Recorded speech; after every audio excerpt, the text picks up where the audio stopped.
مرحبا، كيفكن؟ اليوم رح أعلمكم كيف تتبلوا الأسكالوب بالبيت. أول شي عنا صدر دجاج قطعته أنا بهيدي الطريقة، وهلأ هون بدي أفركها بالحامضة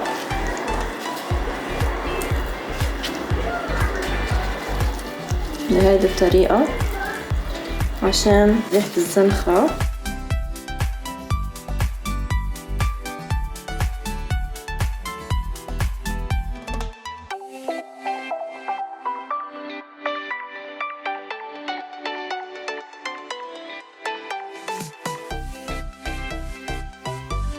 هلأ هون حطيت بيضة بالجار، رح زيد عليها رشة ملح ورشة من بهار الأسكالوب، ورح زيد عليهم ملعقة كبيرة من الخل الأبيض.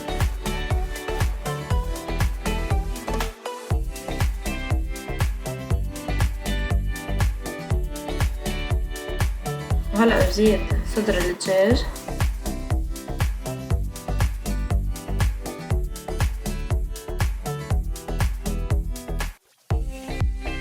هلا بتركهم منقوعين بهذا الشكل تقريبا شي نص ساعة، ورجعنا لكم. وهلا هون من بعد ما نقعناهم بدي بلش غمسهم بالكعك بهذا الشكل.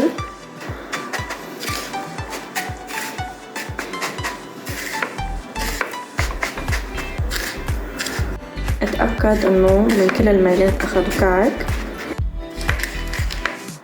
يعني ولا اسهل من هيك وصفة فيكم تعملوها، احسن ما تشتروا من برا. هيك بتعرفوا انتو شو حاطين بهارات وشو حاطين بقلب الدجاج وكيف منطفينهم. فكرتها كتير بسيطة وكتير سهلة، ما بدها اي مجهود. وهيدا هو شكلهم، وهلأ صاروا جاهزين عنا للقلي. وهيدا هو شكل الأسكالوب من بعد ما خلصوا، ريحتهم كتير طيبة. وانا زينتهم بالسلطة الملفوف حدهم شوية بطاطا وكبيس.